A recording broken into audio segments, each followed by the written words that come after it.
Bonjour à tous, je suis Kylian Marnier, votre trader formateur. Bienvenue dans cette nouvelle vidéo analyse trading où je vous partage mon écran et on va voir ensemble les marchés un par un lundi matin et je vais même vous expliquer comment trader les gaps. On perd pas de temps, je vous partage mon écran, on est sur AUD USD et en fait on va se rendre compte que avec les conflits entre la Russie, l'Ukraine et même l'Union Européenne et l'Amérique, le Canada qui s'en mêlent également, en fait on va avoir beaucoup de mouvements sur les marchés. Et les mouvements vont créer de la peur, de l'incertitude, etc. Et ce week-end, donc samedi et dimanche, étant donné que les marchés n'étaient pas ouverts, c'est pas pour ça que l'euro, le dollar australien, le dollar canadien, etc. arrêtent de fonctionner. Donc on a toujours eu des fluctuations, mais qui n'ont pas été représentées. Cette fluctuation-là, donc le vendredi 23h à la fermeture des marchés et le dimanche à 23h également à l'ouverture des marchés, on a eu ça de fluctuation. Donc pour être un peu plus précis, ça équivaut à 40 pips de fluctuation du week-end.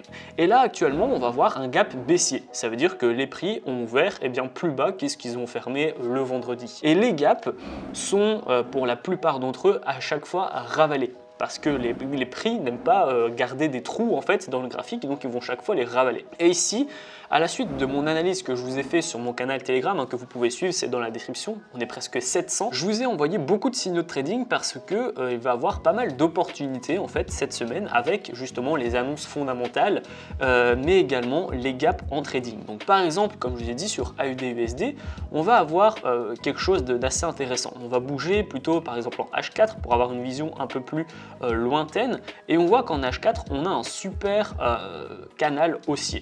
Donc on voit que là à chaque fois on a bien rebondi et ici on a eu une résistance, c'est le haut du canal. Et en fait ce gap est super intéressant parce que les prix ont vraiment ouvert juste en dessous du canal. Donc le gap a permis de casser par le bas le canal haussier. Et donc maintenant pour les prix, en plus de devoir ravaler le gap, ils vont devoir réintégrer le canal haussier. Donc ça va être un gros travail assez difficile pour l'AUD USD ici en H4 parce que ça va être, si vous voulez, la double peine, le double travail. Premier travail, ravaler le gap et ensuite, lorsqu'on va, à mon avis, on sera au niveau du ravalement du gap, on va être pile sur la résistance parce que c'est le bas du canal. Donc on va devoir le casser par le haut. Par contre, une cassure par le haut du canal plus un ravalement du gap montrerait vraiment une grosse puissance acheteur et donc on devrait avoir une accélération haussière pour essayer de tenter cette résistance ici. Ensuite, pourquoi pas aller chercher ce niveau-ci et ensuite, si tout se passe bien et qu'il n'y a toujours pas de raison vraiment de vendre, on pourra aller viser le haut du canal. Donc AUD USD, ce sera très intéressant en début, voire milieu de semaine et même fin de semaine en fonction de s'il a réintégré ou pas le canal haussier. Ensuite sur GBP USD, c'est assez intéressant, on a ici une zone de résistance et de support, donc là ça a fait un gros travail de support. Ici on a eu aussi un gros travail de support avec deux rebonds qui sont vraiment assez jolis et là on a eu la cassure du support, donc ça devient une résistance. Je vais pouvoir, si vous voulez, le prolonger. Et on voit que ça va faire une résistance autour des 1,35. Voilà. Et là, on a eu aussi un gap baissier. Donc ici, on a l'ouverture et là, on avait la fermeture. Donc gap baissier. Et là, pour le coup, on a déjà ravalé 50% du gap. Donc c'est une bonne chose, c'est une bonne nouvelle. Ça veut dire que l'intention des acheteurs est là, justement. Donc on peut continuer d'être haussier tant que les prix sont au-dessus des 1,33 675 parce que c'est un support et tant qu'on est au-dessus du support, il n'y a pas de raison de vendre. Et là, le gros travail des acheteurs va devoir encore une fois de récupérer la totalité du gap, donc de le réintégrer ici. Donc on est vraiment ici, le gap. Et on doit faire actuellement encore 25 pips. D'accord? On a été ici au plus haut, donc je vais vous mettre encore une fois la croix. On a été ici au plus haut avec une fermeture là, donc on avait presque ravalé, mais on ne l'a pas encore fait, il reste 7 pips d'écart. Donc en H4, on voit que le travail est là. On va aller voir un peu plus court en H1. Et on voit que voilà, ici on a eu la cassure, la clôture de la bougie H1 au-dessus de cette résistance, qui devient donc un support. Et donc là, dans 1 minute 40, les prix, s'ils clôturent au-dessus du support, c'est toujours haussier. Il n'y a pas de raison de vendre. Et donc, si c'est toujours haussier, on va continuer continuer à essayer de accentuer ces hausses jusqu'à ce qu'on puisse ravaler le gap. Une fois qu'on a ravalé le gap, qu'est-ce qui va se passer? C'est sûr qu'on aura plus ou moins une résistance plus ou moins ici. Maintenant, si on arrive à casser ce gap et cette résistance, on va devoir se confronter au gros support ici, qui est du coup maintenant une grosse résistance. Donc le GBP/USD va être très intéressant cette semaine. Ensuite, on va avoir l'euro-dollar. L'euro-dollar, donc je vous l'avais déjà dit et je vous l'avais déjà montré, on peut aller en D1. On a ici un joli canal baissier. Ici on a le bas, ici on a le haut et je vais vous montrer en H4. On a vraiment un canal baissier qui a duré quand même quelques jours. On a ici intégré le 3 février et on l'a cassé par le bas définitivement le 24 février. Donc plus de 20 jours de tendance baissière vraiment dans un beau canal et là on l'a cassé par le bas. Donc qu'est-ce qui se passe quand on casse par le bas? On a une accélération baissière. On a ici les 1,11 400, je vous le répète à chaque vidéo, mais les 200, 400, 500, 600, 800 et les chiffres ronds sont des supports et des résistances toujours assez intéressantes. Donc là on a un rebond technique sur les 11 400 et l'objectif ça sera également de ravaler le gap qui a été formé tout ici pendant le week-end. Donc là on n'est pas encore à 50% à vue de nez, donc on doit encore faire un bon travail haussier.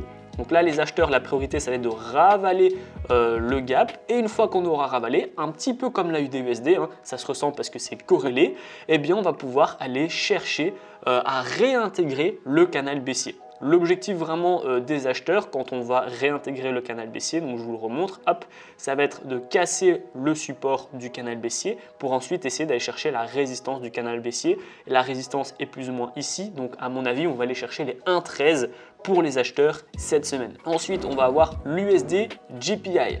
L'USD GPI qui évolue quand même relativement en range. On voit qu'on a ici, à part, c'est vrai, ici on a une belle tendance baissière. Maintenant, c'est relativement en range. On va tenter à la hausse, on n'arrive pas. On tente ici à la baisse, on n'arrive pas non plus. Donc ça reste assez neutre. Maintenant, voilà, on vient de tenter une résistance. L'échec de la résistance à 115,728 devrait du coup provoquer une baisse et donc le prochain objectif serait à 115,185 étant donné avec la corrélation inversée, la corrélation négative de la USD, du GBP/USD et de l'euro USD, on devrait baisser, du moins si ça devrait monter du côté d'euro-dollar. Donc la corrélation, si ça monte d'un côté, ça baisserait de l'autre. Ensuite, le gold. Ça fait quand même quelques moments que je l'ai lâché un petit peu le gold. On voit qu'on a eu un gros pic ici, mais une grosse prise de bénéfices et aussi l'incertitude, etc. qui vole. Est-ce que c'est mieux d'investir dans l'or ou bien sur les cryptos ou bien sur des actions? Tout est un petit peu instable. Maintenant, il y a beaucoup d'incertitudes sur les marchés. Donc moi, je ne vais pas me prononcer sur le gold parce que je ne l'ai pas assez analysé. Voilà. Ensuite, le pétrole. Le pétrole, c'est logique. Ça, c'est l'offre et la demande. La Russie, c'est quand même un gros pays qui est impacté et impactant au niveau du pétrole. Donc d'office, on a des prix qui montent. Je pense, maintenant, ça n'engage que moi encore une fois, mais on devrait, à mon avis, assez facilement avoir des prix qui vont continuer de monter à moyen terme autour justement de la vague NT, voire de la vague N sur les projections d'Osoda, 112, autour de 112, 120, à mon avis, ça sera un bon niveau pour le pétrole. Il va continuer de monter tant qu'on va avoir de l'incertitude et que la Russie sera en guerre avec l'Ukraine. Donc je pense qu'en termes de swing, ça peut être intéressant de mettre un achat. Maintenant, attention, là, on a déjà ravalé le gap, donc on va voir si on va clôturer au-dessus ou en dessous de cette grosse résistance qui, pour le moment, c'est une résistance, puis ça devient un support. Voilà, c'est occupé de le travailler. On pourra dire si c'est un support ou une résistance uniquement lors de la clôture. Pour l'USD-CAD, donc là, on va aussi avoir une tendance qui est assez neutre. Pourtant, l'USD-CAD est en corrélation inversée avec le pétrole. Si le pétrole monte, l'USD-CAD baisse et inversement. Donc là, on a eu une grosse montée du pétrole avec une petite baisse et là on ne le voit pas vraiment parce qu'on a une tendance qui est relativement neutre sur le USD CAD. Donc là on a tenté les 1,28386. On a eu un échec, les prix ont tenté ici jusque les 1,28 mais on a récupéré avec les vendeurs et les vendeurs ont clôturé en dessous de cette résistance, donc c'est un signal baissier. Le signal baissier qui s'est clôturé et qui s'est caractérisé par une baisse. Ici on a un rebond technique. avec le gap et on voit que voilà, ça n'a pas forcément envie d'être acheteur. On est en dessous de la résistance des 1,27 846. Donc pour moi, je vois quand même plutôt une baisse pour aller chercher ici les 1,26 681. On est en haut du range. De toute façon, il ne faut pas se positionner tant qu'on n'a pas cassé par le haut ou par le bas la totalité du range pour vraiment se positionner donc en day trading, en swing, etc. Donc en attendant, tant que c'est neutre, on pourrait prendre des petits achats et des petites ventes tant que voilà, c'est dans le range. Moi, je mettrais une petite vente avec une prise de profit juste ici. Maintenant, ça regarde que vous, encore une fois. NZD USD, on a ici quelque chose d'assez intéressant. Donc, on a une belle tendance haussière. On a tenté les 68 tout pile, les 6600 quasiment, mais on n'a pas réussi. Donc, bah voilà, grosse baisse derrière. On a un rebond technique. Maintenant, là, on a un gap qui s'est formé. Hein, pareil pour toutes les autres paire de devises comme vous avez pu le voir. Donc là l'objectif ça va être de ravaler la totalité du gap. On a déjà ravalé presque 50% à vue de nez, donc c'est bien, ça veut dire que les acheteurs sont là, hein. On avait quand même une super belle hausse, puis bah là malgré le gap on a toujours cette hausse, donc l'envie les acheteurs sont là, du moins sont bien volumineux, donc on pourrait continuer de monter pour combler ce gap et ensuite une fois que le gap a été comblé, ben, poursuivre la hausse pour pourquoi pas continuer d'aller chercher les 0,6800 étant donné qu'il n'y a pas vraiment de raison d'être baissier actuellement tant que les 67 eh bien, font support. Ensuite en GBP GPI, donc là on n'a pas grand chose, on avait un gros range, ce range a fini par péter par le bas et là bah, du coup il ne se passe pas grand chose, c'est aussi neutre. On va à mon avis tenter le gap. Maintenant voilà, vu que c'est neutre, tant que les prix sont coincés, je vais dire, j'ai pas vraiment de tendance à donner. L'euro NZD, donc ici c'est intéressant aussi parce qu'on avait une super hausse, on a été quand même assez haut sur l'euro NZD. Pour être précis, on a été jusque les 1,73 366 et ensuite boum, grosse baisse ici. Donc moi ce que je vois c'est qu'on va continuer la baisse pour aller chercher les 65 736 étant donné que c'est un gros support. Donc je pense pas qu'on arrivera à le casser en une seule fois. À mon avis, il faudra s'y reprendre, il faudra le travailler ce support parce que c'est quand même un support qui est très puissant. On a également, quand on voit en H4, un autre support qui est juste ici, donc au prix actuel. Hein. C'est pour ça que les prix sont encore en train de travailler, c'est parce que c'est pas directement en une seule étape ce support là. Il va d'abord falloir essayer de casser par le bas le premier, hein, celui qui est juste ici. Donc à voir, en tout cas ça va être intéressant de voir si eh bien, justement les acheteurs vont reprendre la main sur les 65 736 ou si bah, les vendeurs vont continuer en ligne droite cette, on peut le dire, énorme baisse. Ça fait quand même très longtemps que les prix sont baissiers. Là on parle aussi de plus de 20 jours de baisse, donc je suis assez curieux de voir ce que ça va donner. Bah, c'est du coup super baissier sur l'euro AUD. On voit qu'on avait une jolie hausse et depuis le plus haut qui est juste ici à 62 235, bah là ça fait que de baisser et là c'est une baisse qui est quand même assez conséquente, hein. C'est vraiment tout droit. Donc là on va avoir des gros supports ici qui peuvent être intéressants, voire celui-ci qui est un peu l'ultime chance, mais sinon bah, les prix n'ont pas l'air de vouloir rebondir, quoi. Donc ça va être assez intéressant en tout cas de voir ce que vont donner les prix. À mon avis on va devoir attendre ce niveau-ci ou un petit peu plus au-dessus ici, voilà. Donc on verra ce que va donner les prix. De toute façon je vous tiendrai au courant la semaine prochaine pour voir si on a eu du nouveau. Mais voilà, donc la vidéo elle est terminée, c'est un petit peu ce que je voulais vous montrer, hein, c'est comment travailler avec les gaps, donc ce côté ravalement de gap, ravalement à 50%, ravalement à 100%, puis une fois qu'on a ravalé le gap, qu'est-ce qui se passe. Donc c'est assez intéressant parce que vous le voyez, ben, par exemple comme l'euro-dollar, le gap eh bien, a profité pour casser par le bas le canal. Donc ça c'est assez intéressant de voir que les gaps servent aussi à ça. Quand on a des gros supports ou des grosses résistances, eh bien parfois les gaps, boum, les cassent et du coup bah, ça va être difficile de réintégrer ces niveaux. Donc en règle générale, on va chaque fois aller chercher 50% du gap et ensuite, une fois que c'est fait, on va aller chercher 100% du gap.